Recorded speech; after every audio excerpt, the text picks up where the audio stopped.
Voilà.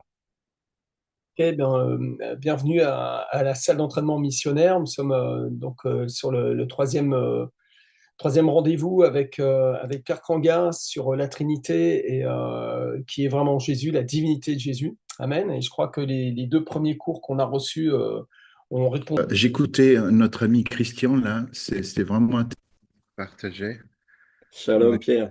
me dit, vous n'avez pas perdu votre temps. Ensuite, Rémi a repris le nous de nous viendrons à nous qui nous rappelle bien sûr Genèse quand il est parlé du nous de la création.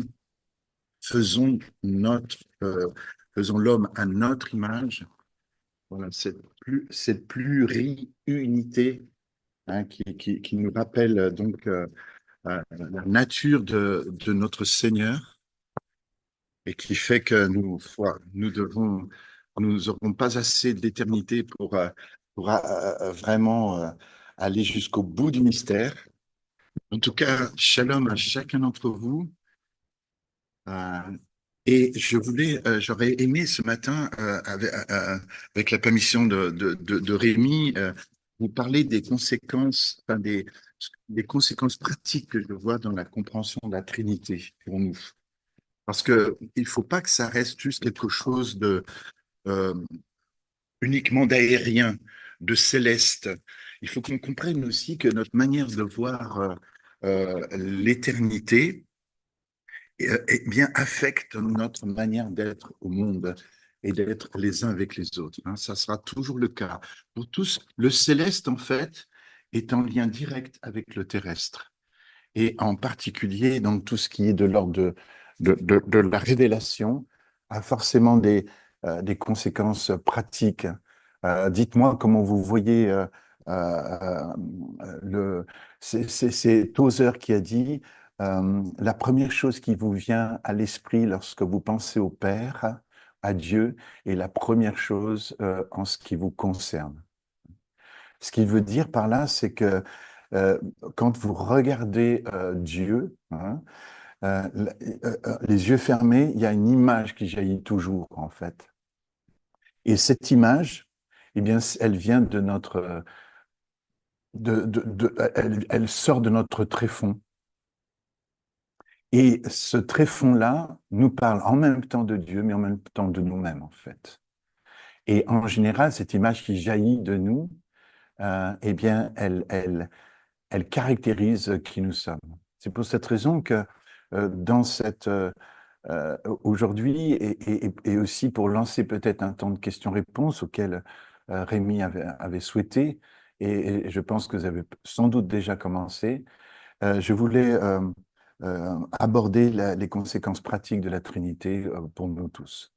La première conséquence qui me paraît plus que simple, lumineuse et la plus à notre portée, j'ai envie de te dire, c'est que la, la, la Trinité, puisqu'il y a une Trinité, alors forcément, eh bien, nous sommes appelés à travailler en équipe. Voilà. Puisque la Trinité est une famille, puisque la Trinité est puisque Dieu est une réalité tri-une, nous sommes appelés à travailler en équipe et que nous ne pouvons pas faire notre truc dans notre coin.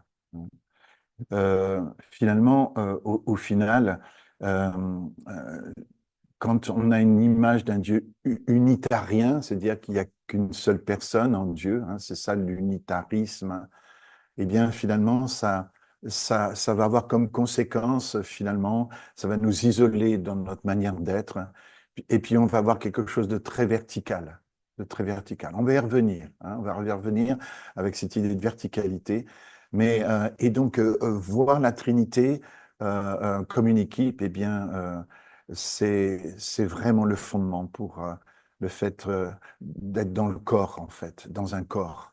De, et ne pas vivre sa recherche dans des autres, dans l'évangélisation ou de Dieu tout seul dans son coin. Et c'est important finalement qu'on réalise que nous appartenons à une famille et que finalement la Trinité c'est la famille primordiale. Hein, vous savez, l'homme, on aime à dire que l'homme sort des cavernes, etc., d'une caverne paléolithique. Et non, en fait, la vraie origine, notre vraie origine de l'humanité, c'est la Trinité. Hein. Et nous sommes nés de cette Trinité-là, et c'est une famille. Et c'est un cercle aussi qu'il faut réaliser qui est un cercle ouvert.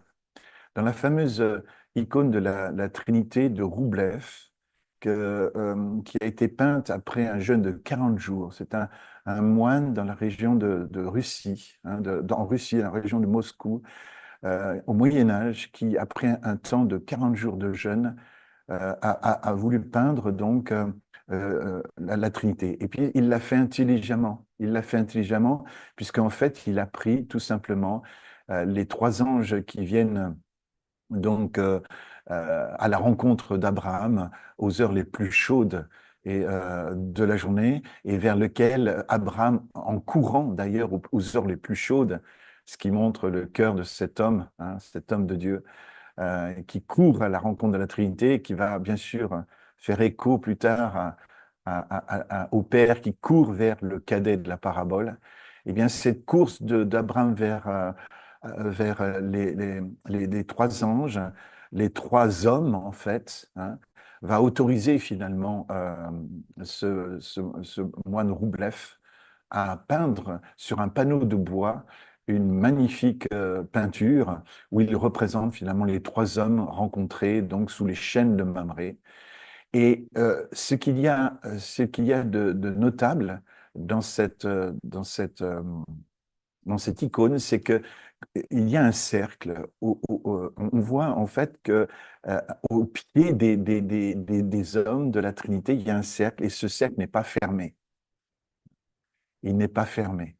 Et c'est pour nous montrer que comme j'ai pris la discussion en cours, pour nous montrer que la Trinité n'est pas un cercle fermé. Nous sommes invités à y rentrer et à en sortir, rentrer, en sortir. Ça nous rappelle la Nouvelle Jérusalem, dont les portes de la Nouvelle Jérusalem restent ouvertes jour et nuit. Jour et nuit.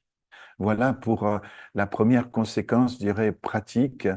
Il y a une deuxième conséquence pratique qui est liée à cette-ci, c'est que, vous savez, la prière de Jésus dans le jardin de Gethsémani, et il prie que nous soyons, qu'il soit un, comme nous sommes un.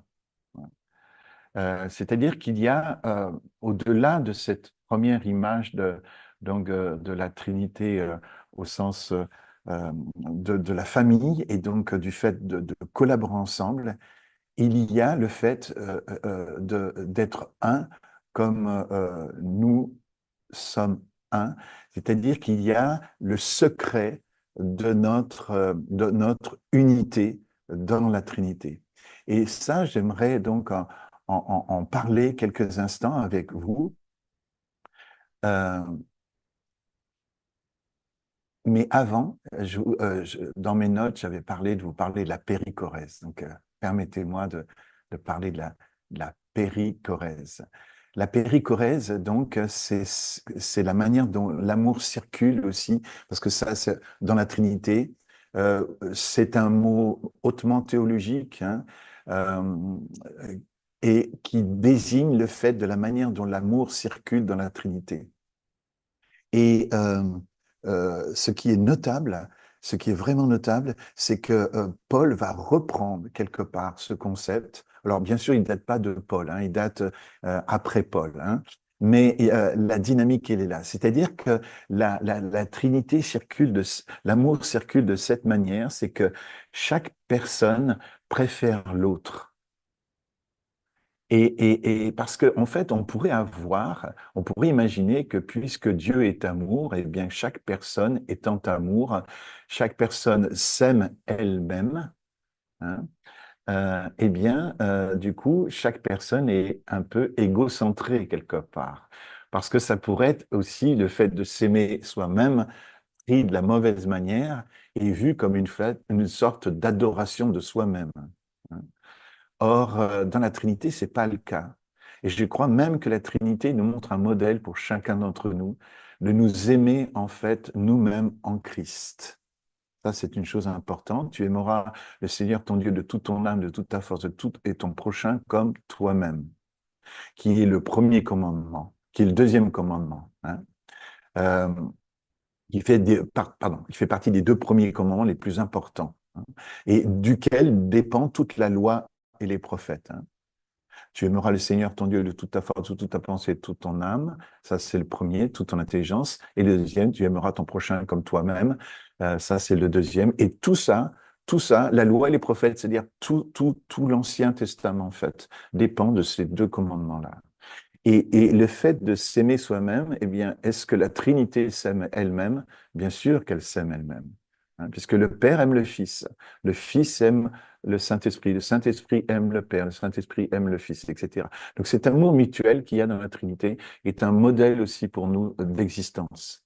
Il nous faut nous aimer en Christ.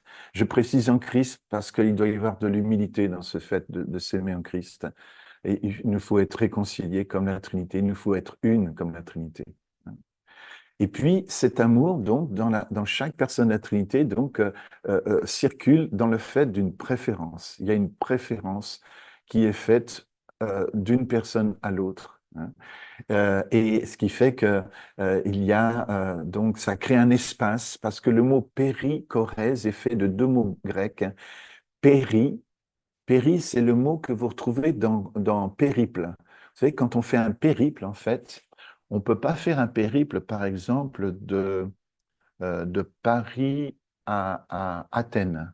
Et si on veut faire un périple, il faut faire un périple Paris, Athènes, éventuellement Madrid et revenir à Paris. C'est-à-dire qu'il faut que la boucle soit bouclée, hein. C'est la notion même de périple. Ça suppose un retour au début, hein. Donc, on se trompe souvent quand on dit qu'on a fait un périple de tel endroit à tel endroit.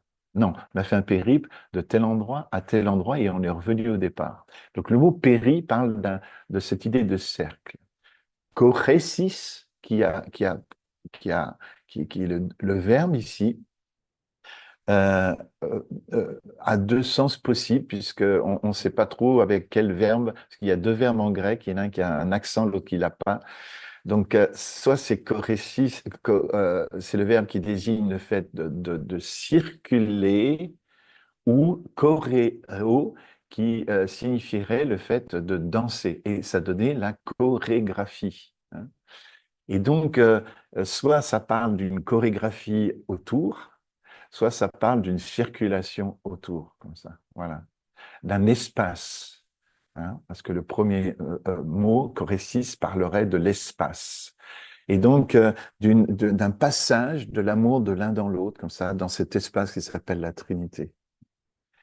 Et le terme que Paul va utiliser, le verset que Paul va utiliser, que je vous invite à lire tout de suite, c'est Romains 12, 10. Je vous invite à aller ouvrir votre Bible dans Romains 12, 10. Vous allez voir, ici, vous avez carrément, j'ai envie de dire, carrément euh, le verset euh, qui va vous montrer euh, donc je vous laisse ouvrir, vous l'avez, Romains 12, 10.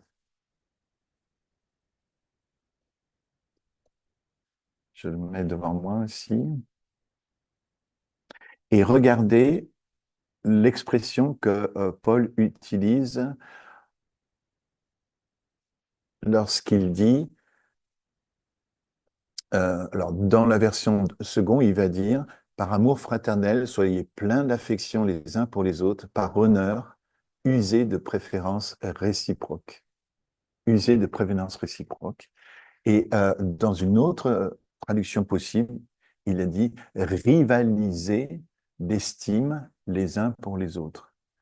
Donc que ça soit dans la Louis II, user de prévenance réciproque ou rivaliser d'estime les uns pour les autres. eh bien, la Trinité, finalement, nous donne un modèle d'une danse, parce que si on se préfère les uns les autres, ça ressemble à une danse un peu orientale, où, vous savez, où des gens un peu à la porte, qui ne veulent pas entrer ensemble, mais ils veulent préférer l'autre en disant à l'autre, rentre toi premier. Et l'autre se tourne, ah non, pas moi, toi. Hein. Et cette préférence-là crée une jolie danse, en fait, qui fait qu'il y a un mouvement. Il y a un mouvement, alors on imagine parmi les hommes un mouvement des corps devant cette porte où chacun invite l'autre à rentrer en premier, à lui faire honneur en premier. Et cette préférence, cette politesse fait que donc nous sommes appelés à rentrer dans, euh, au même endroit, mais voilà, les uns après les autres et en se préférant les uns les autres. Et du coup, forcément, ça crée une danse, un mouvement, et qui décrit très bien finalement cette péricorèse, le fait de se préférer. Et j'aime beaucoup aussi cette idée de rivalité d'estime, parce que hélas, le diable, lui, crée dans les groupes, travaille toujours à créer des rivalités, qui ne sont pas des rivalités d'estime. Hein. Et ça, c'est toujours la chair humaine, la chair, la nature charnelle qui vient et qui réclame ses droits et c'est l'ennemi hein, qui est l'accusateur des frères, qui cherche toujours à essayer de mettre dans les groupes, dans les couples, une rivalité, mais qui n'est plus une rivalité d'estime. Et qui est... Donc en fait, on devrait toujours se poser voilà, dans cette question, est-ce que nous sommes bien dans une rivalité d'estime? Et si nous sommes dans une rivalité d'estime, alors nous sommes positionnés correctement. Mais si nous sortons de cette rivalité d'estime, nous ne sommes plus positionnés correctement dans l'amour, et nous ne sommes plus positionnés correctement donc, dans la Trinité. Hein. Il faut revenir à cette rivalité d'estime. Alors vous allez me dire, oui, mais dans le couple, il y a deux personnes. Non, dans le couple, il y a trois personnes. Hein. Il y a le mari, il y a l'épouse, et puis il y a le couple. Hein. Euh, les psychologues disent que le couple est la troisième personne du couple. Et puis nous, chrétiens, ben, nous disons que bien sûr Dieu hein, est la corde à trois fils, hein, et c'est la troisième corde, bien sûr, du couple. Mais d'un point de vue horizontal, simplement horizontal, il y a vraiment trois personnes, effectivement. Il y a le mari, l'épouse, et puis il y a le couple lui-même qui construit une autre personne dans le couple et qu'il nous faut nourrir, avec lequel il nous faut avoir une relation. Hein. Il nous faut donc voir ce couple. C'est notre couple. Il fait partie, il est la troisième personne de l'époux, de l'épouse. C'est cette communion-là. Donc, il y a bien aussi cette trinité d'un point de vue psychologique aussi dans la trinité, dans le couple. Et donc, voilà, ça, c'était une conséquence, ceci, donc la péricorèse, le fait que l'amour circule de personne en personne, le fait que Dieu est amour, mais Dieu s'aime lui-même, hein, dans le fait qu'il aime chacune des personnes de la Trinité. Donc, il y a cette estime de Dieu pour lui-même, hein, qui est un modèle aussi pour nous, pour être réconciliés et nous aimer en Christ, pour pouvoir aimer le prochain, pour pouvoir aimer le Seigneur. Donc ça, c'est la conséquence suivante. Euh, une autre conséquence donc de la Trinité, et je vais terminer par cela, c'est que c'est celle qui va nous aider à être un. Euh, et là, les hommes ont toujours prévu deux manières d'être unis, en fait, de travailler en équipe. Parce que tout le monde est convaincu, même les non-chrétiens, que c'est l'union qui fait la force. Hein. Et que toute société, finalement, a besoin d'un modèle. Et vous allez voir, ce que je vais partager maintenant avec vous euh, aura des conséquences politiques. C'est-à-dire que la Trinité étant une société à elle-même, en fait, pour nous-mêmes, eh bien, elle pave le chemin, elle ouvre tout un domaine de réflexion politique d'ailleurs. Et d'ailleurs, c'est exactement pour cela, mes amis, que je vous disais dans la première vidéo que le concept de Trinité, enfin, a émergé avec le concile de Chalcédoine. Et d'ailleurs, un frère m'a juste corrigé la dernière fois, il a très bien fait. J'avais dit le concile de Nicée.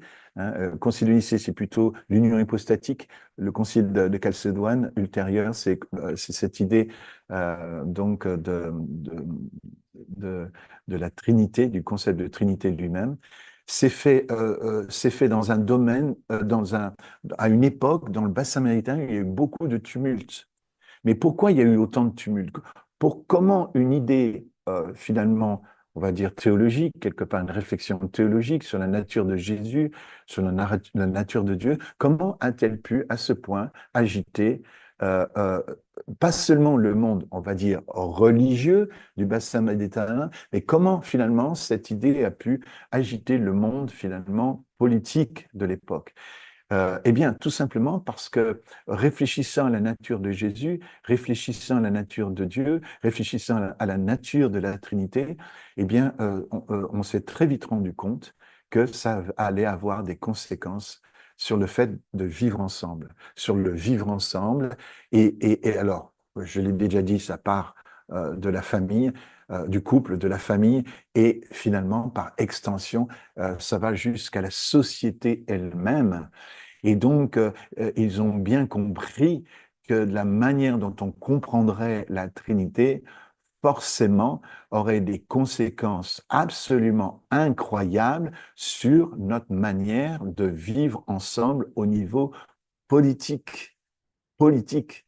Et c'est pour cette raison que les conciles, à un moment donné, ont commencé à intégrer des divisions d'ordre politique. C'est-à-dire que ça s'est ça s'est un petit peu dégradé des fois, les débats dans des débats politiques, parce que les gens se doutaient bien que, waouh, attention, là, ce que vous dites, ça a des conséquences. Et nous, chrétiens, il ne faut pas que nous ayons peur de ces conséquences et que nous voyons déjà pour nous-mêmes comment être un. Parce que l'unité, c'est pas juste un rêve, ça peut être une réalité. Mais Jésus a prié et qu'il soit un. Et moi, c'est ce que je prie pour chacun d'entre vous, pour vous tous qui êtes là, que nous soyons un euh, comme la Trinité est une. Et c'est ça que je vous propose de voir, avec éventuellement faire des petits clins d'œil vers le monde politique. Hein. D'abord, les hommes, bien sûr, quand ils pensent à l'unité, ils pensent d'abord à qu'il y ait un chef. Un chef, et l'histoire va nous proposer énormément de chefs, de puissants, d'empereurs, autant le dire tout de suite, de dictateurs. Et parce que le monde est en guerre, parce que le monde finalement va de guerre en guerre, et bien finalement toutes les nations se sont fait l'image qu'un dieu, un chef finalement, ça doit être un chef fort, et ça doit être celui qui est au sommet de tout, et que finalement ce chef-là peut avoir que des sujets. Hein, avec éventuellement des castes intermédiaires, mais tout est vertical. Et là, ça nous parle donc d'une forme, et ça peut effectivement amener une forme de cohésion. Alors, je ne vais pas appeler d'unité, parce que je ne pense pas qu'il y ait l'unité dans la dictature, mais ça amène, qu'on le veuille ou non, une forme de cohésion. Et d'ailleurs, cette cohésion, elle porte un nom, ça s'appelle le communautarisme. Ça va faire une communauté quelque part. Et cette forme de voir le leadership très, très, très vertical et très descendante va inspirer finalement tous les dictateurs et tous ceux qui viendront, se rapprochant du Dieu du christianisme, accepteront la Trinité, mais à condition que la Trinité, ce soit le Père, le Fils et le Saint-Esprit de manière très verticale et très descendante. Hein. Les musulmans, quand ils considéreront Allah, ils verront Allah, Mahomet et puis tous les autres en dessous, quoi. Hein. Et cet axe vertical, eh bien, a été le moyen qu'ont conçu finalement les peuples dans leur histoire pour finalement être dirigés et à obtenir un semblant de cohésion et d'obtenir un peuple, d'obtenir une communauté. Hein. Et puis, l'histoire faisant, et notamment la Trinité, la compréhension de la Trinité grandissant, il y en a d'autres qui se sont révoltés contre cet axe. Mais sans encore comprendre exactement ce que la Trinité est, on comprend que quand on se rebelle contre cet axe et qu'on souffre sous une dictature, on se dit, ben non, ça ne peut pas être ça, la communauté humaine. Elle ne peut pas juste être sous un axe vertical, quand bien même on mettrait Dieu, le Fils et Saint-Esprit. Non, ça ne peut pas être ça, la, la communauté humaine. La cohésion ne peut pas se faire comme ça.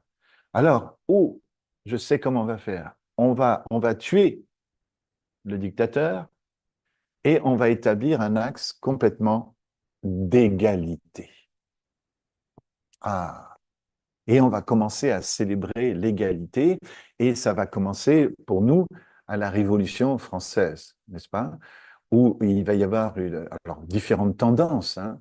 Il y aura des tendances d'ailleurs qui s'inspireront du protestantisme, et puis il y aura des tendances qui s'inspireront carrément de la révolte, de la haine, etc. Et il y a beaucoup de têtes qui sont tombées sur la Révolution française. Je ne vais pas vous refaire l'histoire de la Révolution française, mais ce n'est pas qu'une histoire glorieuse. Hein.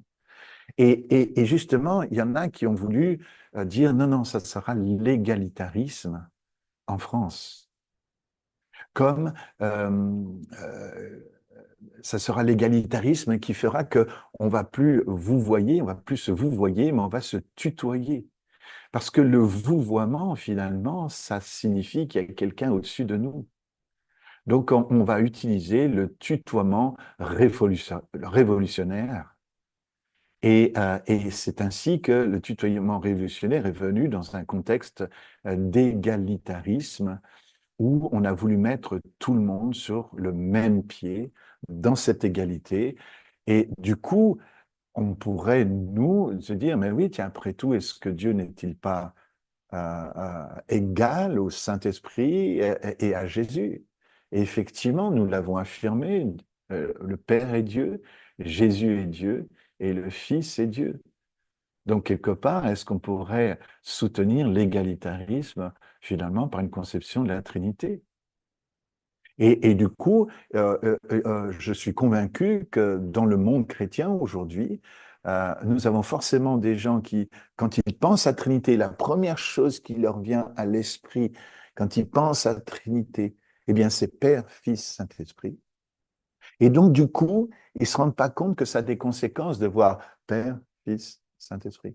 Ça veut dire que pour eux, finalement, l'autorité ne peut être que descendante. Et puis, je prends un autre chrétien qui verra dans la Trinité qu'un axe d'égalité. Et donc, pour lui, la Trinité ne sera que égalitaire. Et pourquoi préférons-nous d'ailleurs le deuxième axe au premier? Ben, peut-être parce que nous avons vécu déjà un passé d'Église dans un système très descendant et du coup, nous avons souffert dans un système qui était hyper descendant comme ça. Alors du coup, nous allons dire, ben non, la Trinité, c'est le Père, le Fils et le Saint-Esprit. Dans une sorte d'égalité où nous sommes tous des Indiens finalement, hein, mais il n'y a pas de chef. Et d'ailleurs, les darbistes, en fait, disent cela. Vous savez que l'église de Jean-Noël Darby, qui au passage a fait une merveilleuse traduction de la Bible avec, en étant très très proche du texte, eh bien, Darby a conçu un système aussi d'église où il refusait complètement, parce qu'il voulait se couper de la papauté, en fait, clairement, divorcer complètement avec un système papal, hiérarchique. Et il a dit non, le royaume de Dieu n'est pas hiérarchique, il est horizontal. Et donc, il n'y a que des frères. Et ça a donné donc l'église des frères. D'ailleurs, il n'a pas mis les sœurs en même temps, c'est c'est étrange. Et donc l'Église des frères, c'était un truc hyper horizontal où normalement, eh bien, on se réunit, il y a pas d'autorité, puis chacun va, le Saint-Esprit va organiser tout ça, cette sorte euh, de cuisine horizontale, et puis à un moment donné, ben, ça va donner un culte, quoi. Sauf que ces systèmes-là, en fait, euh, ne grandissent pas en général. Et ces systèmes-là égalitaires, en fait, ce qui se passe, c'est qu'en fait, ils réintroduisent ce que j'appelle des autorités occultes, c'est-à-dire ou plutôt des autorités grises. Alors, je m'explique. Quand vous prenez un groupe de personnes comme ça, horizontal, et que vous avez parmi eux un beau parleur, à votre avis, lequel on va le plus entendre dans le groupe horizontal? Ben, c'est le beau parleur. Et tout d'un coup, le beau parleur ben, va être un peu quand même, alors qu'on est censé être égaux et qu'il n'y a pas une tête qui doit dépasser de l'autre. Hein. Attention, c'est l'égalitarisme. Hein, et qu'il ne doit pas y avoir une tête qui doit dépasser de l'autre. Eh bien, nous sommes tous frères, n'est-ce pas? Eh bien, le beau parleur, quelque part, va devenir celui qui va être l'autorité grise, quelque part, et qui va leader le groupe par son don, par le beau parlage. Hein. Mais imaginons que dans le même groupe, un autre jour, il y aura quelqu'un qui a beaucoup d'argent. Beaucoup d'argent. Il est prospère. Et du coup, c'est lui qui apporte le maximum de finances dans le groupe. Et donc, dans ce côté égalitaire, s'il prend la parole, mais il risque d'être peut-être un peu plus écouté, n'est-ce pas?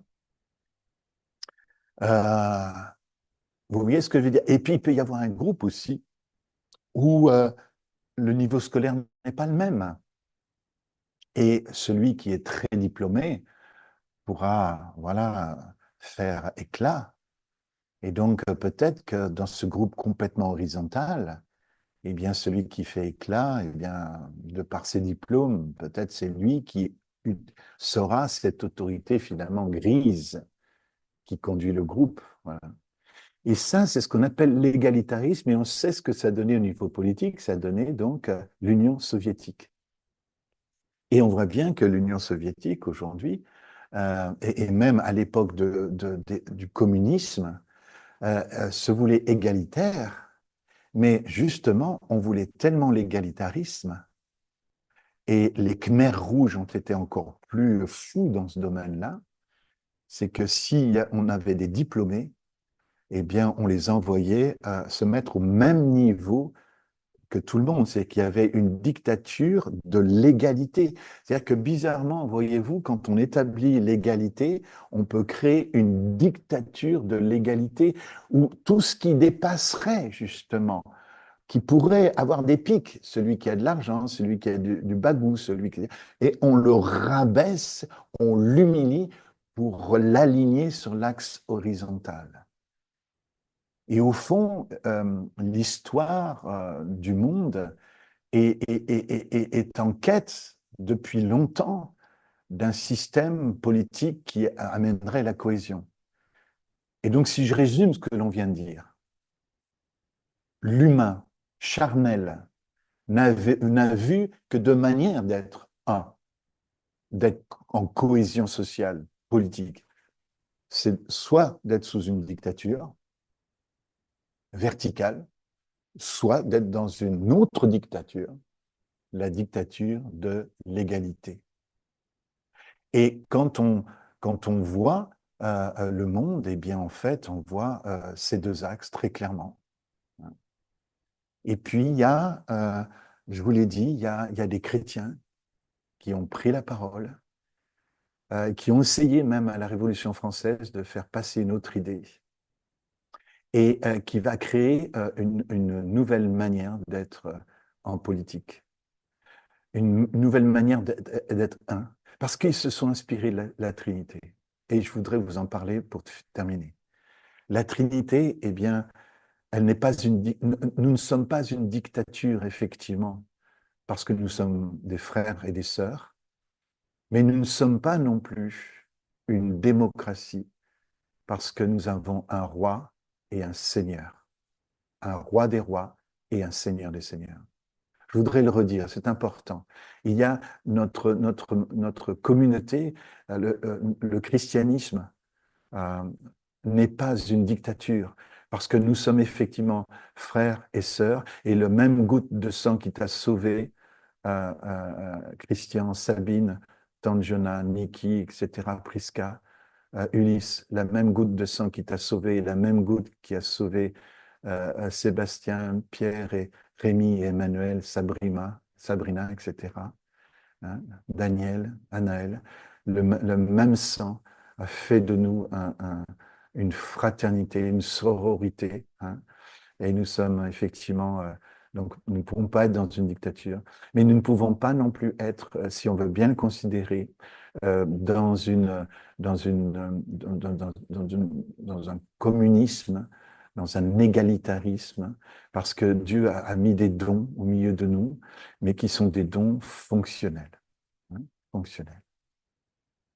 Alors, d'où ça vient cette idée? D'où ça vient cette idée? Eh bien, ça vient du fait que dans la Trinité, il y a deux axes. Et je vous invite finalement à voir une croix. La Trinité fonctionne sur deux axes. Et toujours garder l'idée de périchorèse, hein, toujours en tête. Hein.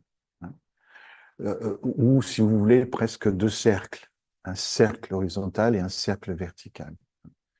Dans le cercle vertical, eh bien, effectivement, on voit bien dans les écrits, il faudrait reprendre les versets, bien entendu, ça ne prendrait beaucoup trop de temps, mais vous êtes lecteur de la Bible et vous allez comprendre ce que je vais vous dire. Souvent, on voit que c'est le Père qui est à l'origine.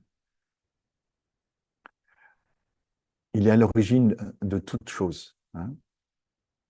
Et donc, le Père, il envoie le Fils et il envoie l'Esprit.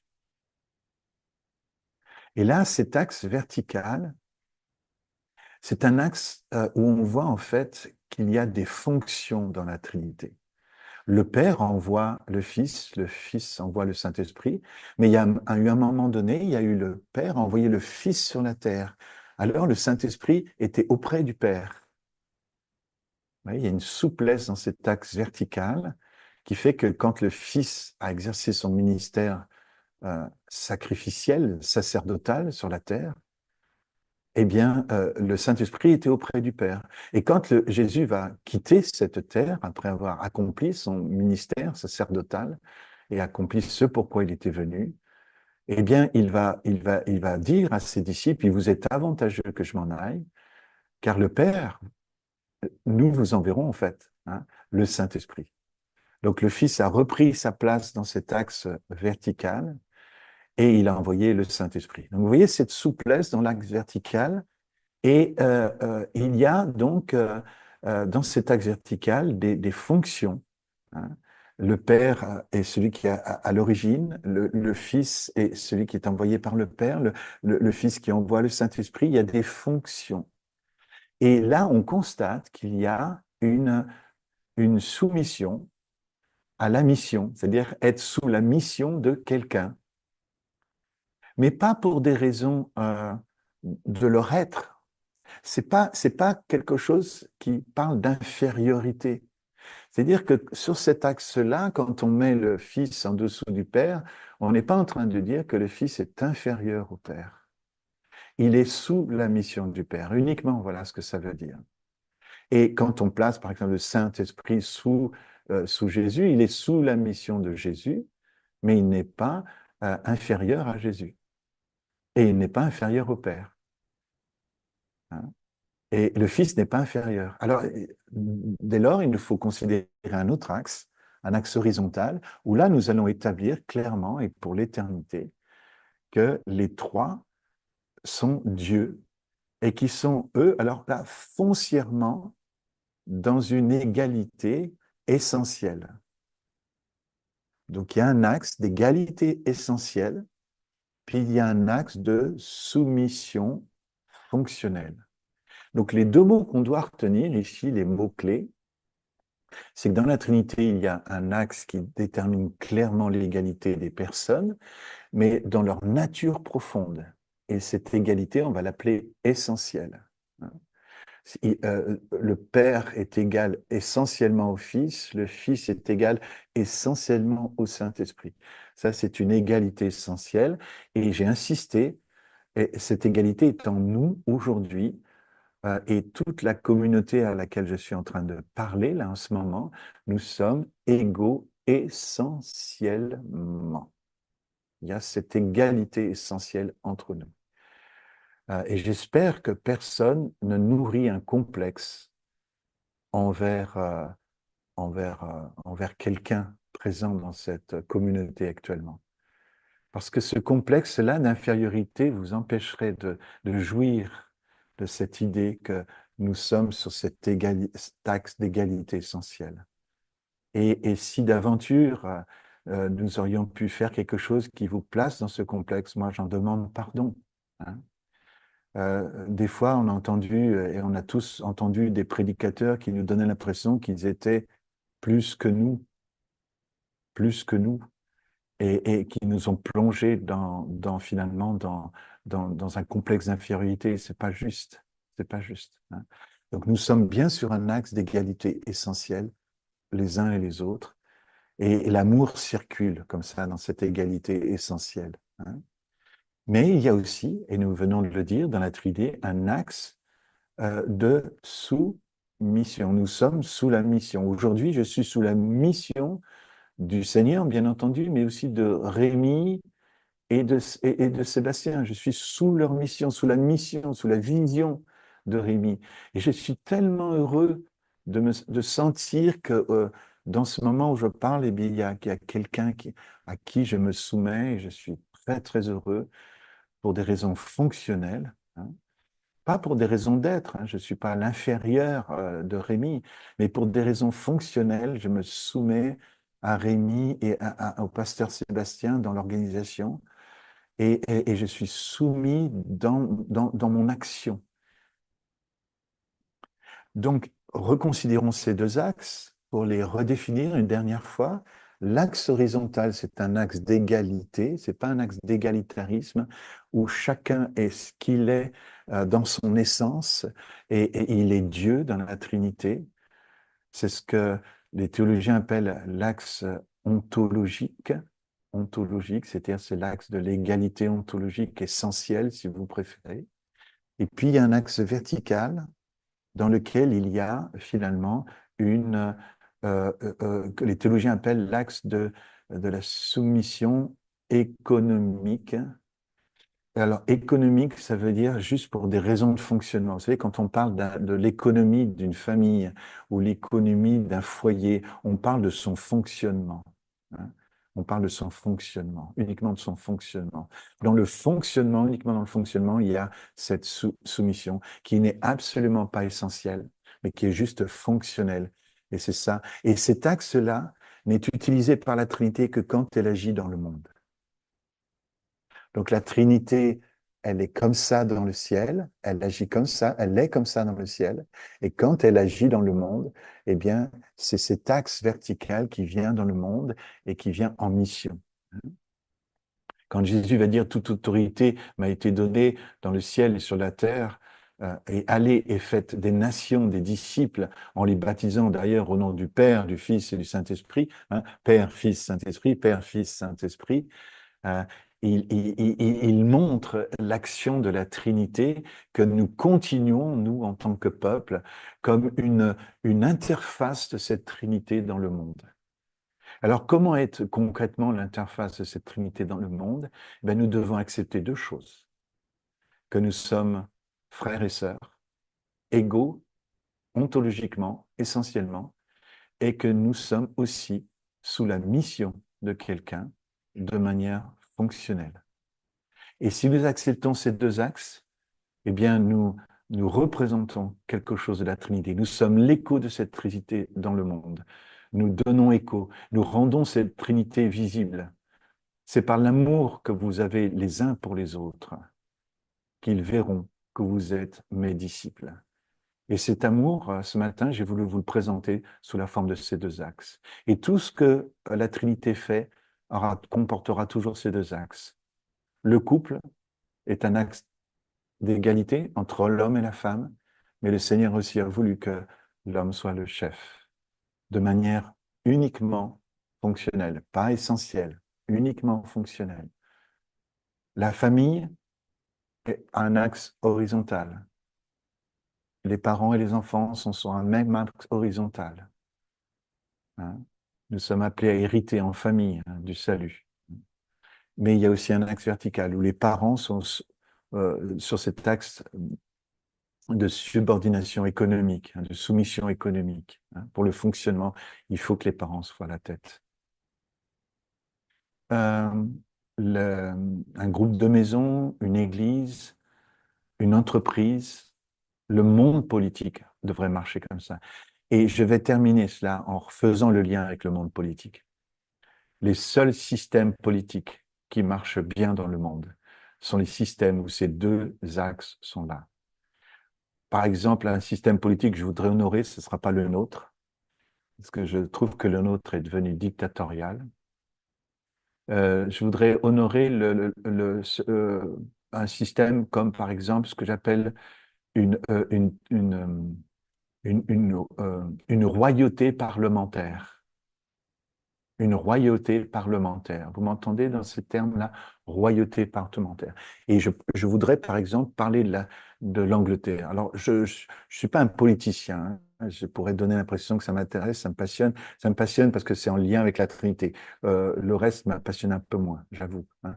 Mais par exemple, je ne suis pas un histoire de la politique, mais le Royaume-Uni est très intéressant. D'ailleurs, on dit bien Royaume-Uni, hein. Il y a une unité dans le royaume qui est quand même assez exemplaire. Pourquoi? C'est parce que l'Angleterre aujourd'hui maintient en son sein alors un axe vertical qui est celui de la royauté. God save the king, hein. Vous savez que depuis peu de temps, c'est un roi. Et donc, il y a un axe vertical qui est alors assez symbolique, mais qui reste très, très prégnant en Angleterre. Et les Anglais sont très, très attachés à cet axe vertical de la royauté. Et en même temps, vous avez un axe horizontal qui est celui du Parlement, un axe parlementaire qu'il y a donc en Angleterre. Et ces deux axes fonctionnent bien dans ce pays-là. Le danger de la France, c'est d'avoir voulu faire tomber l'axe vertical de la royauté et l'avoir remplacé que par un axe horizontal. Et quand on prétend liberté, égalité, fraternité, qu'on prétend qu'il n'y a qu'un axe horizontal, eh bien, on s'illusionne sur l'idée que cet axe ne puisse pas basculer dans une dictature. Et pour moi, ce qui peut empêcher une société de basculer dans une dictature, c'est quand il y a clairement, euh, euh, constitutionnellement, c'est l'idée qu'on reconnaît un axe vertical, avec l'idée que le roi en Angleterre, il pointe vers Dieu, God save the king, et qu'il y ait aussi un axe parlementaire. Eh bien, au moins ça, je ne dis pas que c'est un système parfait. Je suis loin de dire que c'est un système parfait. Mais c'est un système qui amène une cohésion qui nous fait penser à ces deux axes de la Trinité dans son imperfection, mais qui peut être un remède, un vaccin contre une prise de pouvoir dictatoriale. Voilà, c'est le modèle, un des modèles. Il y en a d'autres, hein, dans le. Et puis un autre modèle, ah oui, si, un autre modèle qui me plaît beaucoup, qui me fait penser à la Trinité, c'est ce qu'on appelle le fédéralisme, comme les États-Unis, comme la Suisse, où on n'a pas de système central révolutionnaire, parce que tout système central révolutionnaire, vertical, pour maintenir l'autorité, il doit entrer dans un centralisme. C'est ce qu'on appelait au moment de la Révolution française. euh, ah, c'est le mot m'échappe, zut. Quel est le contraire de jacobin? Quelqu'un peut m'aider? Euh, ah oui, mais c'est le jacobinisme. Pardon, c'est le jacobinisme. Le jacobinisme, il a dit ceci. écoutez bien, c'est vraiment passionnant. Je termine là-dessus. Permettez-moi, ça c'est mon sucre d'orge. En Suisse, en France, pardon, il y avait au moment de la Révolution deux forces qui se sont posées. Il y avait les Jacobins qui disaient, si on veut l'unité du pays, alors il faut centraliser le pouvoir à Paris. Puis il faut que ce pouvoir central soit fort. Et on voit ce que ça a amené le jacobinisme. On a fait tomber des têtes, tomber des têtes, tomber des têtes. C'est les axes horizontaux, c'est des axes de violence comme ça. C'est très violent, les axes. Et ça, c'est les axes style Al-Qaïda, quoi. Il doit y avoir qu'un seul pouvoir central. Ça amène la terreur. Et vous l'avez entendu parler de la terreur. Mais la terreur en France a été une terreur jacobiniste, parce que le jacobinisme, c'est vouloir mettre l'axe central. Et pour des raisons d'unité, mes amis, pour des raisons de cohésion, il faut maintenir ce peuple qui est si nombreux dans cette terre de France. Alors on doit le contraindre à être uni. On va le contraindre en faisant un pouvoir central, complètement vertical. Et puis alors, il y a eu des protestants qui venaient de Gironde, mes amis. Ah là là. Vous savez, qui faisaient partie du fameux réveil huguenot. La Gironde, c'est tout ce qu'il y a autour de Bordeaux. C'était, ils se sont appelés les Girondins. Et eux, ils étaient animés par des idées euh, euh, bibliques. Oh là là, qu'est-ce que j'aurais aimé que les Girondins gagnent à la Révolution française. Et les Girondins, vous savez ce qu'ils ont dit? Non, on va pas centraliser, il faut pas centraliser, parce que un pouvoir centralisé, c'est forcément un pouvoir violent, descendant. On va régionaliser. On va faire que c'est les régions qui vont être autonomes. Et dans chaque région, il y aura une figure. Vous savez d'où elle vient, cette idée girondine? Elle vient des 7 tribus d'Israël. Comment était organisé le pouvoir politique en Israël? Est-ce qu'il y a une politique dans la Bible? Mais bien sûr, mes amis, il y a une philosophie politique dans la Bible. Quand vous regardez comment Dieu a organisé le peuple d'Israël, il y avait sept tribus. Et dans chaque tribu, il y avait un prince. Et puis, ça n'empêchait pas qu'il y ait Jérusalem. Vous comprenez ce que je veux dire? Et donc, c'est ça le système dont je voudrais vous parler, que les Girondins voulaient mettre en place. Ils voulaient régionaliser, ça ne voulait pas dire que dans chaque région, il n'y aurait pas eu des pouvoirs, mais écoutez bien, mes amis. Quand dans un endroit géographique petit, on place quelqu'un, ce quelqu'un, on connaît sa famille, on connaît ses forces, le, on l'a vu grandir, on sait qui il est, on sait ses valeurs, on sait ce qu'il a déjà accompli.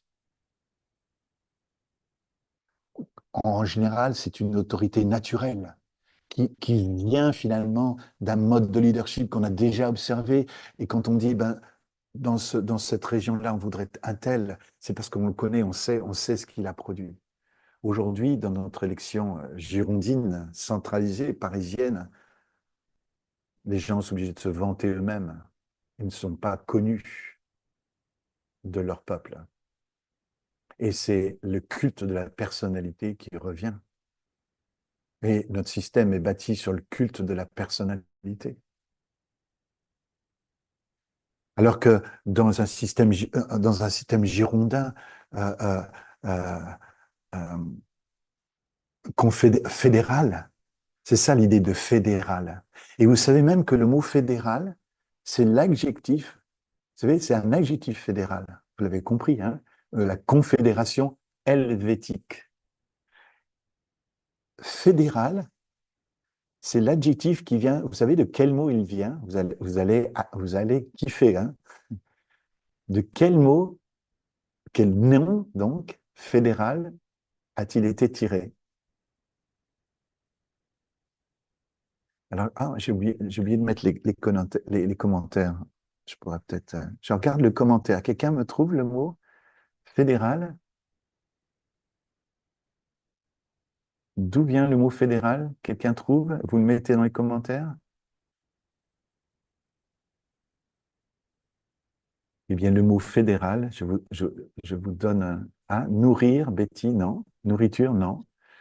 Fédéral, c'est l'adjectif qui vient du mot alliance. Et quand il existe, par exemple, en théologie, une théologie de l'alliance, eh bien, cette théologie s'appelle la théologie fédérale. Parce que le monde de l'alliance, dans la Bible, avait pour but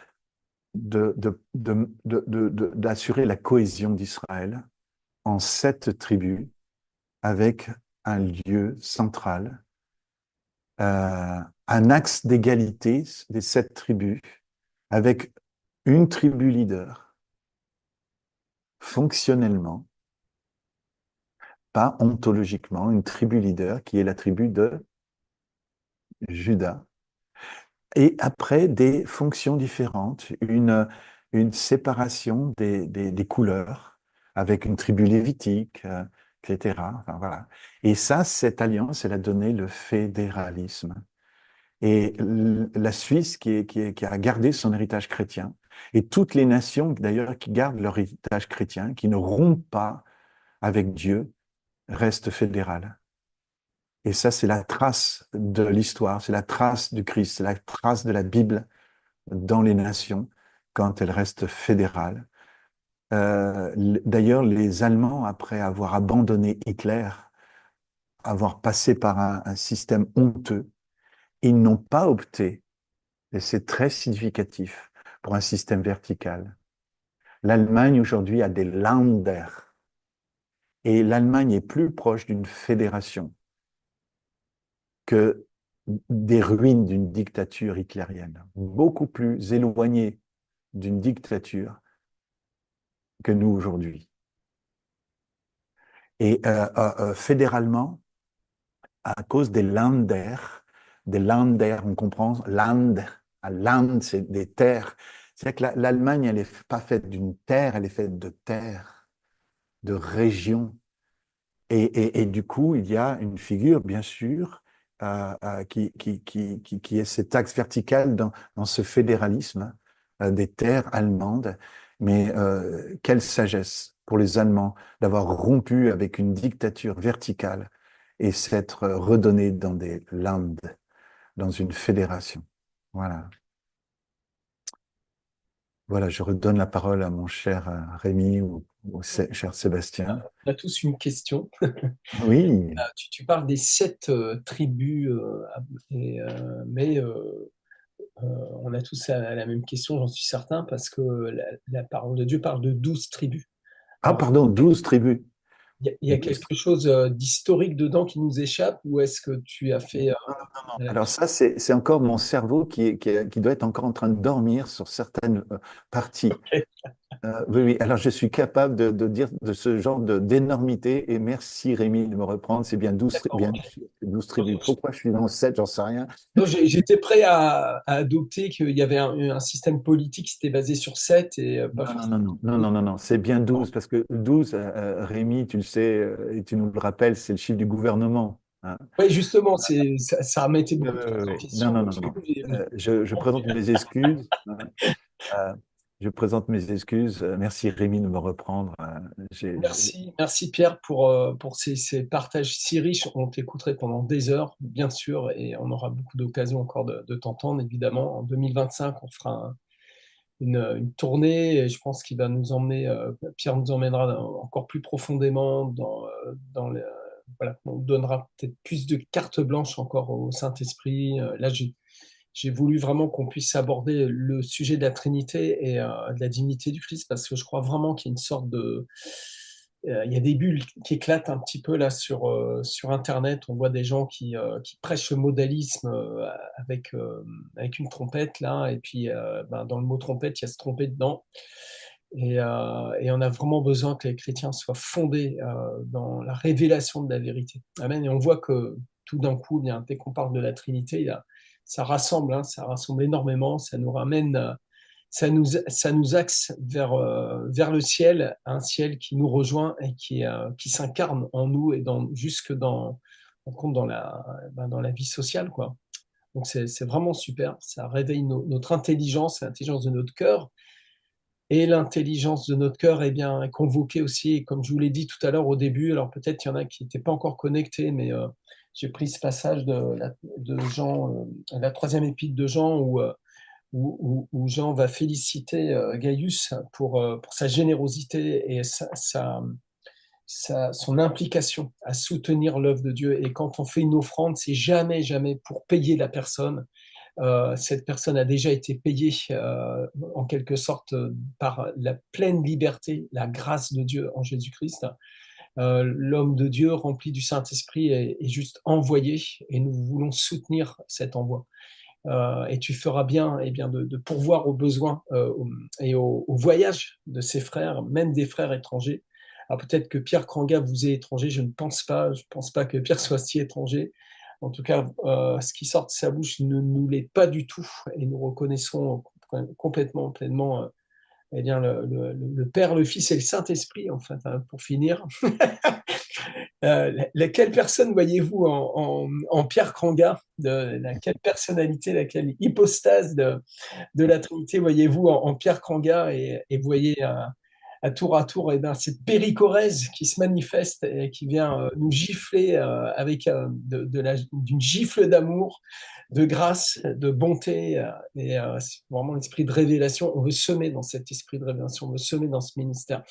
Donc voilà, donc il y a le lien qui a été mis sur comment on appelle ça déjà? Le chat, hein, Hello Assos, je vous invite à cliquer et puis à faire une offrande.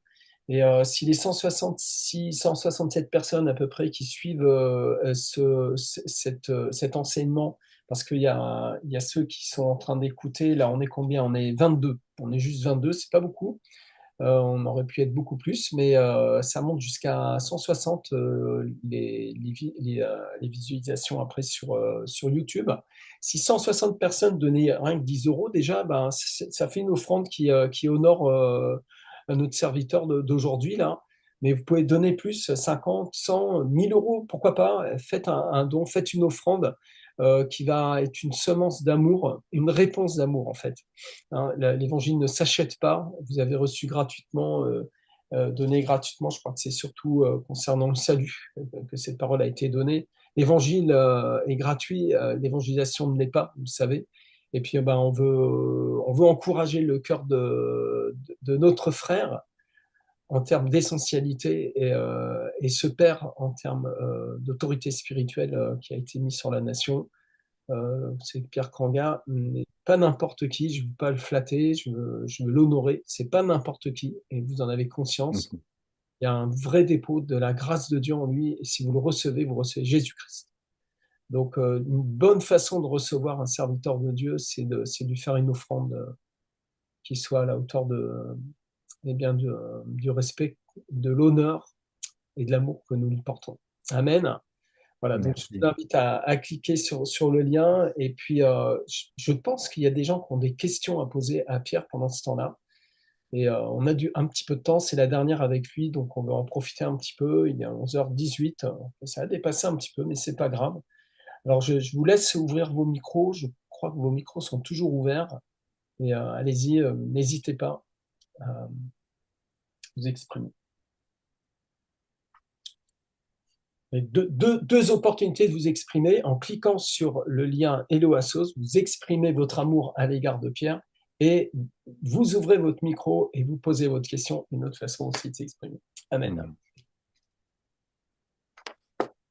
Alors, juste un petit mot, merci Pierre, hein, chaque fois c'est très riche, on va réécouter ça avec ma Mhm. chérie. Juste une pensée, en t'écoutant, je pensais à, je sais plus si c'est dans Matthieu 17, 18, où Jésus dit que le plus grand soit serviteur de tous. Oui, Et oui. je pensais vraiment à ce passage par rapport à tout ce que tu partageais, cette Mhm. dimension à la fois de l'autorité, mais aussi du leadership dans le service, qui est vraiment C'est la couleur du christianisme. Et, enfin, tout ce que tu complètes sur la Trinité, on vient enrichir tout ça, quoi. Mhm. Et ça parle aussi aux familles, le chef, l'autorité, mais Ouais, que le père soit l'homme de la oui. maison, soit au service de tous. Exactement, exactement. Père, ça ne peut pas être un titre, hein. C'est ça. La Trinité, il n'y a pas de titre dans la Trinité.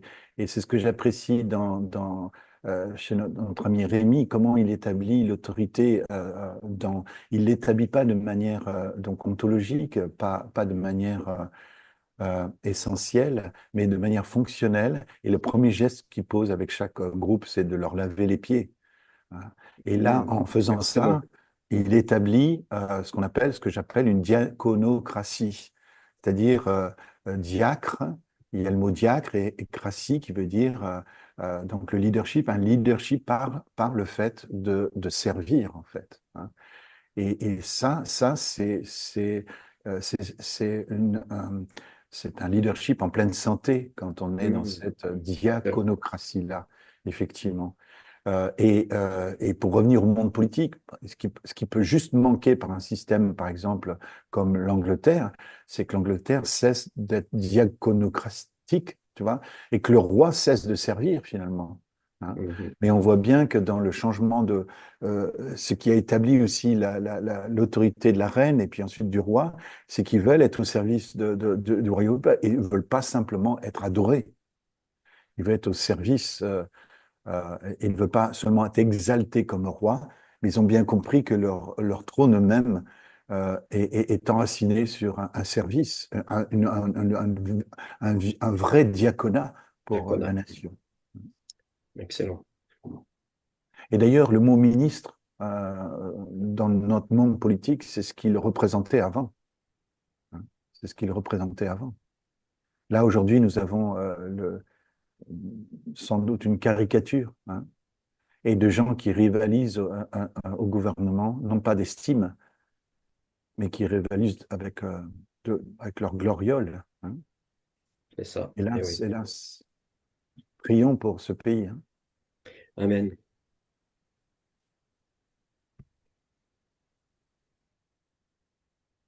Il y a ma femme qui vient me voir. Je viens d'essayer de faire un don sur le lien, mais ça n'a pas fonctionné. Donc, je vous prie vraiment de bien vouloir insister, hein, pour faire votre don. Si vous ne pouvez pas le faire aujourd'hui, faites-le dans les jours qui viennent, en nous signalant, hein, que c'est pour Pierre. Normalement, tout ce qui est donné aujourd'hui lui sera reversé dans l'intégralité. Donc, alors je ne sais pas si ça Ça, vient de moi. ça fonctionne, Rémi. Je viens d'essayer sur le portable. Je pense ça dépend si tu te mets là avec ton ordinateur, peut-être ça bloque. Ah, Mais sur le portable, ça fonctionne. d'accord, ok, c'est une bonne nouvelle. Donc, merci. Merci. Mais merci en tout cas, Rémi, hein, pour cette délicatesse, hein. Ça me touche beaucoup, hein. Oh, c'est normal. Merci beaucoup, hein, vraiment. Ça va nous permettre d'aller plus loin encore, hein. Amen. Euh, euh, Sébastien, tu peux mettre dans le chat, c'est les deux mots-clés, là, Girondin et Jacobin, Yes. Girondin, Girondins qui sont qui étaient pour le fédéralisme en France au moment de la Révolution française, hein. Ils auraient aimé plutôt un fédéralisme inspiré. Et puis il y a les Jacobins qui ont voulu un pouvoir centralisé. Et malheureusement, c'est le jacobinisme qui va remporter et qui va faire des émules après pour la révolution russe, en fait, de 1917, va s'inspirer complètement de la terreur jacobine qu'il y a eu dans notre pays, euh, terreur centralisatrice, hein. Voilà. Merci, Sébastien. Merci, Christian. Ça fait plaisir de t'entendre. Pareil pour moi, Pierre. Ouais, mon On ami t'apprécie Christian. beaucoup, vraiment, avec ma famille. Vraiment, tu es Ouais. un père. Tu fais partie de la famille, Pierre. Vraiment. Merci, oui, oui, oui. Oui, oui. Et lycée de Versailles, hein. Ah, c'est beau d'avoir des amis, hein, comme vous, avec lesquels rivaliser d'estime. Bonjour, j'avais une question rapide. Oui, En fait, peut-être que c'est pas le vrai sujet, mais on parle, voilà, dans l'éducation chrétienne, en fait, que nos vraies origines, en fait, c'est la Trinité. Et donc, Mhm. pardon, mon fils, il est en CM1 et il apprend l'histoire, donc tout ce qui est paléolithique et tout ça. Du coup, le Mais pauvre, oui. en fait, ben, il croit à la parole de Dieu, etc. Et qu'on regarde comment, en fait, amener voilà, cette révélation aux enfants que ben, on a été créé par Dieu aussi et que on vient d'Adam. Mhm. Et ça, c'était ma première question. Et après, c'est pas une question, c'est vrai que, par exemple, Madagascar a été une colonie française, donc il y a cette réalité de centraliser le pouvoir aussi qui a été, voilà, dans la capitale et tout ça. Donc, je crois que il y a des choses à retrouver peut-être pour pouvoir voir l'affranchissement du pays, le développement du pays et de pouvoir aussi recevoir ce système fédéral. Mhm. Mhm. Moi, j'aimerais bien que les chrétiens promeuvent beaucoup plus le système fédéral, en fait.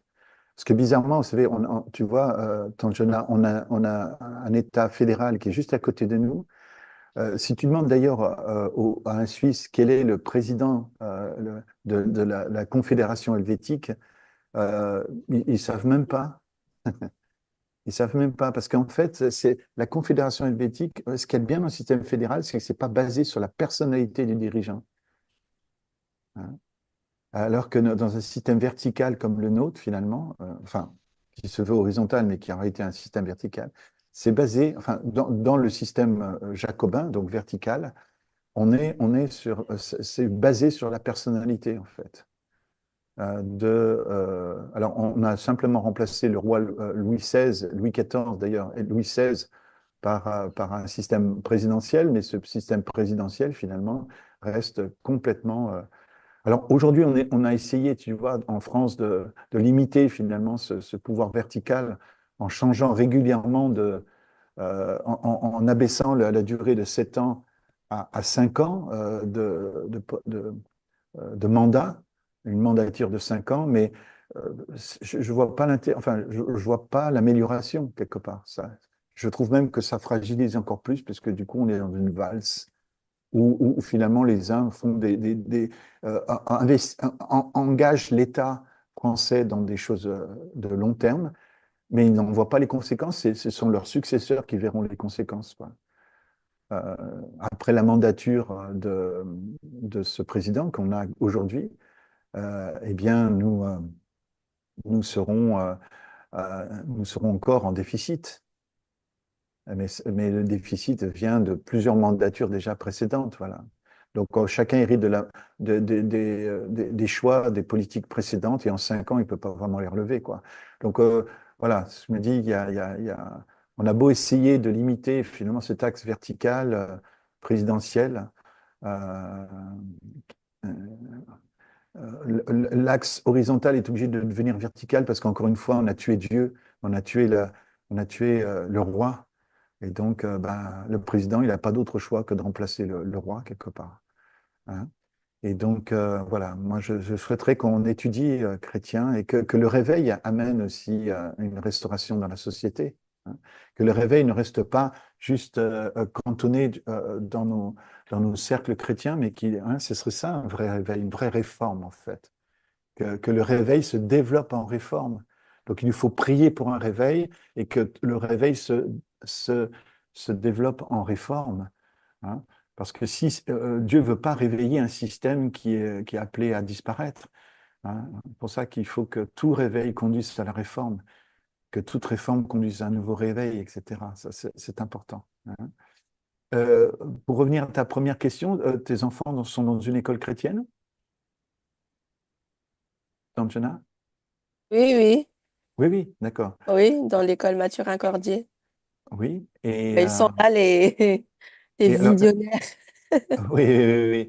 Et donc, du coup, ils sont un petit peu perdus entre le néolithique, le paléolithique et puis Genèse, c'est ça, en fait, c'est ça la question? Non, c'est pas qu'ils sont perdus. Je crois que pour lui, c'est un apprentissage de l'histoire. Et après, pour faire un parallèle avec la parole, en fait, la parole qui Oui, est là oui, par rapport à Genèse et par rapport à ce qu'on est, la théorie de l'évolution et tout ça aussi. oui, oui, oui, je sais, oui, oui, oui, oui. Oui, oui, alors là, alors, dans alors là, il faudrait que Luc soit là, mais dans l'éducation chrétienne, si tu veux, on est obligé de constater que le livre de la Genèse n'a pas le même statut théologique, si tu veux, dans tout le christianisme, hein. Euh, il y a ce qu'on appelle tu sais, il y a des créationnistes en 7 jours, tu vois, qui veulent absolument que le monde ait été créé en 7 jours. Il y a des créationnistes qui vont dire, mais 7 jours, c'est des temps, hein, tu vois. Alors, je n'ai pas le temps de te dire un peu toutes les approches théologiques qu'il y a, effectivement, mais moi, il me semble que le livre de la Genèse, il faudrait l'expliquer. Pour moi, il faut le lire de manière orientale et il faut voir sa propre cohérence avant de vouloir absolument le mettre en cohérence avec la biologie et géologie. Tu vois ce que je veux dire? Pour moi, il mérite d'être étudié pour lui-même déjà. Après, forcément, l'application de cette étude, elle est fonction de nos arrière-plans. Comment est-ce qu'on est évolutionniste? Est-ce qu'on est créationniste au sens, est-ce qu'on est prêt à accepter des pôles d'évolution dans la création, etc. Est-ce qu'on est créationniste 7 jours ou pas? Tu vois ce que je veux dire? Il y a forcément des options et moi, je les respecte, hein. Je les respecte, ces options-là. Mais avant de passer à cette application-là, je trouve il y a déjà un énorme travail à faire interne au texte et même détaché de ses conséquences, peut-être même à faire dans le texte et à méditer énormément, quoi, hein. Euh, mais là, là, tu ouvres un débat qui mériterait d'être. Donc, il n'y aurait aucun problème pour moi déjà à étudier la Genèse dans son contexte, de manière interne, hein, dans sa nervosité, dans les premiers chapitres, tout ça, hein. Euh, Parce que visiblement, pour moi, Genèse va bien au-delà d'une géologie. Pour moi, il explique la création du monde comme un temple. Voilà. Donc il y a pour moi un langage spirituel où Dieu décrit la création comme un temple dans lequel il est. Et c'est plutôt ça pour moi qu'il est en train de décrire que je ne pense pas que Genèse soit le rapport d'un laboratoire d'analyse géologique et généalogique. Tu vois? Je ne pense pas que ce soit un rapport scientifique, Genèse. Je pense que c'est un récit fondateur euh, avec énormément de symbolique. Et pour moi, ça, c'est ma lecture personnelle, hein. Mais donc, du coup, je crois que déjà, rendons honneur à Genèse en l'étudiant de façon interne, hein. Voilà. Mais là, je dois m'arrêter là parce qu'après, il y a les préférences des uns des autres par rapport à la manière Je dont on vais va inviter étudier. Luc Lucière aussi. On pourra l'interroger, on pourra nous parler de tout ça. Amen, amen. Tu Oui, as Luc sera la demandé. bonne personne, hein, à faire le résumé, hein. Quelqu'un veut encore poser une question?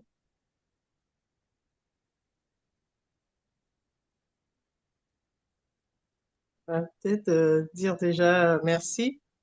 Merci parce que je crois que ce genre d'enseignement affranchi amène vraiment une délivrance, même sur l'esprit de rébellion ou encore l'esprit du dictateur en tant que leader ou ce genre voilà, de la rébellion à revendiquer, parce qu'il y a vraiment, on voit vraiment les choses, la manière dont les choses ont été expliquées au niveau de l'égalité, ça vraiment, ça peut guérir vraiment les cœurs si Absolument. on reçoit vraiment cette révélation, parce que on comprend qu'on est égalitaire, mais pour pour fonctionner, on a besoin qu'il y ait, voilà, donc on est sous la mission, on n'est pas un sous-homme, surtout nous les femmes, je crois que c'est un message qui peut guérir beaucoup les cœurs des femmes qui se sentent, qui ne savent pas où est leur place, qui se cherchent un peu et comprendre Mm. pourquoi ils ont une mission, qu'est-ce que Mm. signifie la et même au niveau déjà du couple, au niveau en tant que leader, Mm. parfois on cherche la Mm. respectabilité avec la Mm. force, on Mm. respecte, Ouais. mais c'est un message qui amène un équilibre. Ouais. Pas si pour terminer, je ne sais pas si c'est un verset que j'aimerais vraiment comprendre et je crois qu'au travers de cet enseignement, je le comprends mieux de Philippiens 2:3 que l'humilité vous fasse regarder les autres comme étant supérieurs à vous, en fait, qui est en fait cette manière de, je crois, se redonner, estimer ce que l'autre est, se valoriser les uns les autres, Mm. non pas à être plus grand ou que Mm. l'autre, et moi Mm. reconnaître que voilà, l'autre a quelque chose de Dieu et dont j'aurais besoin, dont j'ai Mm. besoin. Voilà. Je pense que c'est ça, effectivement. C'est excellent, Prisca, ce que tu viens de partager, parce qu'en plus, tu résumes tout à fait euh, l'attitude de mon cœur. Vous avez devant vous un ancien anarchiste, hein. Je suis, moi, j'ai été profondément révolutionnaire, anarchiste. Je m'attaquais à Dieu, je m'attaquais à l'Église. J'étais profondément anarchiste. Je suis un rebelle, un révolté, hein. J'étais entre 17 et l'âge de 20 ans, j'étais celui-là, quoi. C'était vraiment ce que j'embrassais, quoi. Et quand je suis devenu chrétien, je me suis battu avec ces histoires hiérarchiques, etc. Et moi-même, quand je me suis retrouvé finalement choisi pour conduire un groupe, c'était très compliqué parce que quand vous n'êtes pas au clair avec l'autorité et puis qu'on vous demande de conduire un groupe, ben, punaise, tout ce que vous avez dit avant sur les leaders, ça vous revient en pleine poire, quoi. Et vous n'êtes pas très à l'aise, quoi. Parce qu'en fait, vous savez bouffer du curé, puis vous voilà leader, en fait. Tu vois ce que je veux dire? Et donc, comme quoi, hein, et donc, j'ai rencontré un homme de Dieu qui m'a ouvert les yeux sur ces deux axes-là, et je lui rends hommage. Il s'appelle Dennis Peacock, quelqu'un qui porte vraiment cette théologie du royaume de Dieu, hein. Et franchement, j'ai eu mon cerveau qui a explosé. Et c'est là où j'ai trouvé la guérison, vous savez, de ma révolte, en fait. Et c'est là où j'ai commencé à kiffer, mais vraiment l'idée de me soumettre, quoi. J'aime ça. Enfin, moi, j'aime arriver dans un endroit, savoir qui est en autorité, quoi. Pour juste venir m'abriter dessous, tu vois. Et puis pour pouvoir être libre, justement, d'exercer ce ministère, c'est tellement super, quoi. C'est tellement rassurant, c'est tellement formidable, quoi, hein. Et puis, du coup, on peut exercer l'autorité en étant détendu, tu vois, en étant détendu, parce qu'on sait on n'est pas supérieur aux gens, on est juste investi et, fonctionnellement. Et donc, du coup, cet investissement fonctionnel de l'autorité, ben, nous détend, en fait, tu vois. On n'a pas besoin de se la péter, quoi. Je pense que précisément, les leaders se la pètent quand ils ne savent pas qui ils sont déjà, et qui n'ont pas vraiment, qui croient que l'autorité, en fait, elle est essentielle. C'est-à-dire, en fait, elle viendrait de ma personne. Elle viendrait de ma qualité d'homme, tu vois.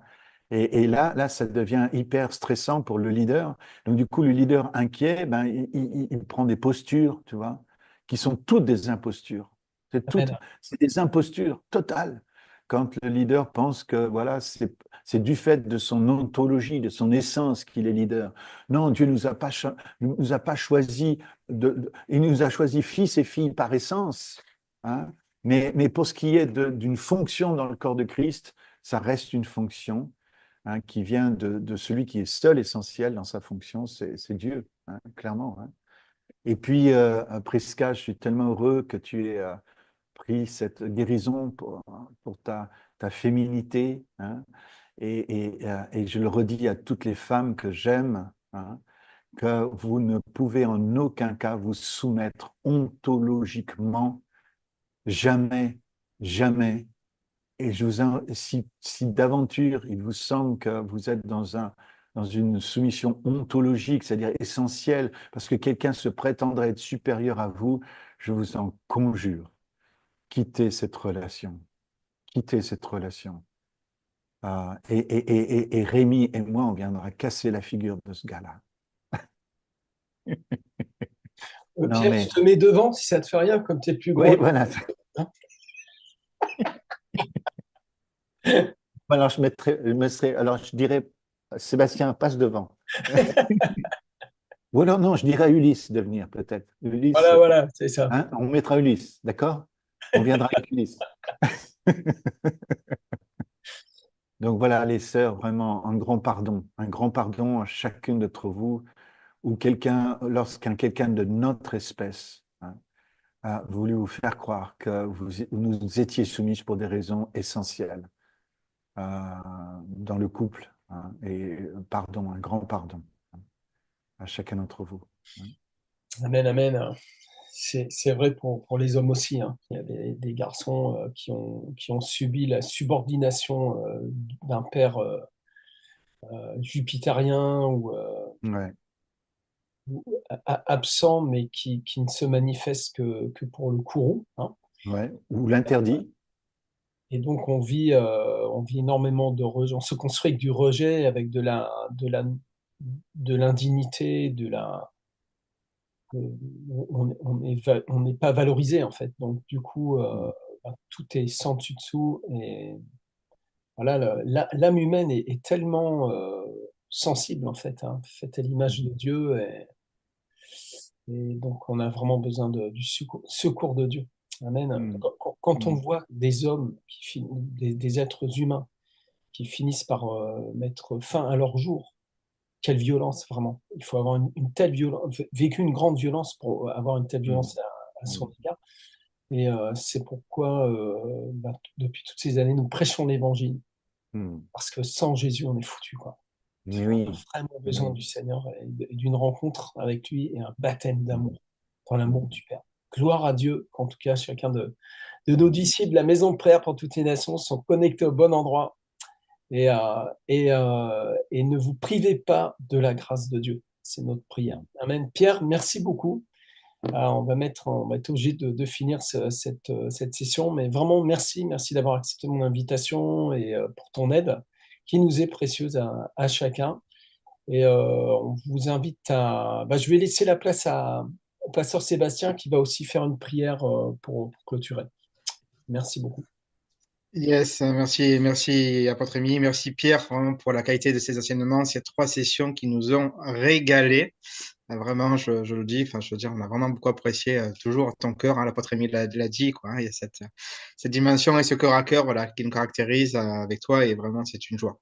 On va rendre grâce au Seigneur. Et juste pour ceux qui souhaitent faire une offrande, j'ai mis effectivement le lien Tipeee de Pierre Kanga. Alors, effectivement, il paraît que ça bloque, Rémi. Il faudra voir pourquoi on n'arrive pas à valider une fois que les gens sont inscrits. On va regarder ça. Donc, n'hésitez pas. Hein, voilà. Père, vraiment, nous voulons te rendre grâce pour ces temps d'enseignement, Seigneur, ô combien important, cette dimension effectivement de la Trinité, Seigneur, la divinité de Jésus, Seigneur. Tu vois des fois la confusion qui règne dans ce monde, Seigneur, y compris des fois dans l'esprit, je dirais, de tes disciples, Seigneur. Aussi, nous te rendons grâce pour ces temps, pour cette marche vraiment particulière, Seigneur, ce cœur à cœur, Seigneur, que tu veux susciter au travers de l'expression, effectivement, de ces témoignages, de ces enseignements. Alors, je te prie vraiment de nous bénir, que nous puissions vraiment garder par ta grâce le bon dépôt, Seigneur.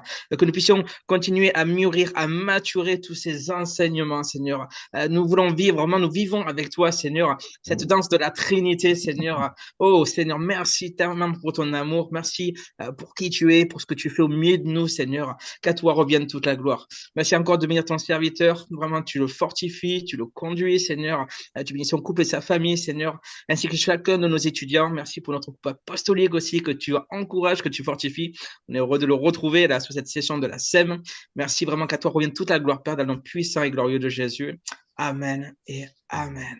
Amen, amen. Eh ben, merci beaucoup. On va vous envoyer par email donc le lien Tipeee de Pierre et le document aussi. Oui.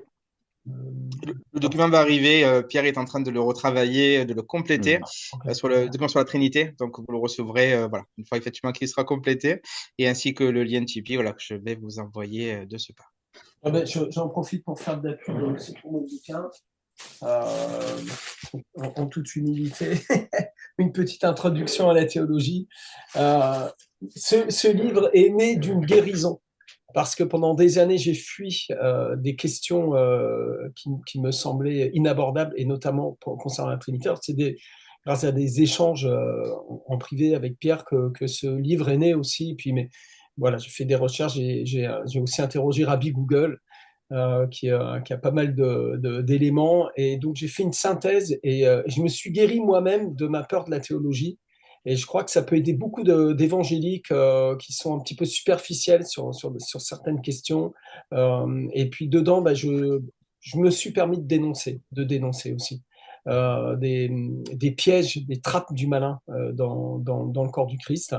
Voilà, c'est un livre qui va peut-être vous obliger à réfléchir un petit peu, parce que il y a des moments, par exemple, je fais parler tertullien, donc lire du tertullien dans le langage de l'époque, ça oblige un petit peu les neurones à se ranger autrement, mais ça fait du bien d'élever un petit peu le niveau de notre connaissance, et quand on élève le niveau, en fait, on creuse, et on creuse, et on va fonder sur le rocher, et pas sur du sable. Le christianisme émotionnel est gentil, il est mignon, il est sympa, mais on a besoin d'être ancré dans la parole, et surtout que la parole soit ancrée en nous. Amen. Allez, je Amen. finis avec ça. Ouais. Pierre, Amen. merci beaucoup et à très bientôt. Puis bonnes vacances. Alors, tu pars aux États-Unis. Alors, non, non, je vous demande la prière, s'il vous plaît. La semaine prochaine, j'enchaîne. Je suis fou, complètement fou. J'enseigne encore une semaine sur le père en Suisse allemande. Il y aura des Suisses allemands, il y aura des Allemands et des jeunes en particulier. Donc, j'ai un groupe de 30. C'est un peu grand comme groupe, mais voilà, encore pendant 5 jours intensifs. Quand, quand je vois que je termine une semaine là, donc, il y a encore une semaine comme ça intensive. Priez pour moi, s'il vous plaît. Et puis après, ben, effectivement, on va les aider. Comme tu en reviens, toi, Rémi, avec Emmanuel, hein, vous revenez d'Italie, aider votre fille avec ses jumeaux et votre petite fille. Nous, on va aider donc notre aîné avec ses jumeaux. Ils nous attendent avec impatience pour pouvoir aussi prendre quelques petites vacances, eux, et se retrouver en tant que couple, parce que là, ils se sont tellement donnés dans le pouponnage que là, ils auraient besoin aussi de se retrouver un peu comme couple. Donc voilà, on va rester jusqu'à fin janvier. Mais je resterai connecté, bien sûr, pour voir ce qui se passe, avoir des nouvelles des uns des autres. Et puis, je crois que je ferai certainement une ou deux vidéos, tant pis, avec un autre arrière-plan, mais ce sera plutôt un arrière-plan américain. Voilà. Et puis, je voudrais dire une dernière chose pour encourager Rémi avec son livre. Là, si un livre vous oblige à réfléchir, eh bien, il paraît que c'est très, très bon contre la démence. Amen. On est sûr aujourd'hui que pour bien vieillir, il faut étudier, hein, il faut méditer et étudier. C'est le meilleur remède contre la démence. Super. Merci, merci Pierre. Donc, prenez votre médicament. Mangez-moi ça. Voilà, exactement. Franchement, honnêtement, c'est qu'une introduction en théologie, hein. C'est vraiment en toute humilité, hein. On va prier pour toi, Pierre, pour cet envoi en Oui, mission oui. qui t'accompagne aussi de cette offrande qui est faite aujourd'hui par le corps du Mm, Christ. Et mm, Seigneur, nous prions pour Pierre, vraiment que là où tu l'emmènes, eh bien, vraiment qu'il soit comme ce vase qui ne donne que mm, ce qui déborde. Et que ce soit un repos pour lui, Seigneur, que ce soit un renouvellement. Et pendant qu'il va partager, qu'il va parler, c'est fatigant, ça fatigue. Mais Seigneur, que vraiment tu le renouvelles, et que ta parole vivante le renouvelle, et que ces jeunes gens, ces personnes qui vont être au contact de ce ministère soient puissamment mm. visités par la grâce de Dieu.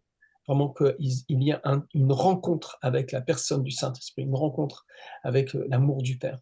selon qu'il est écrit dans ta parole que l'amour de Dieu est déversé dans nos cœurs par le Saint-Esprit. Saint-Esprit, on te remet Pierre, tu le gardes, tu gardes son départ, son arrivée, tu le couvres de ta gloire. Je vois comme des anges qui se tiennent la main, qui se donnent la main d'association dans cet envoi.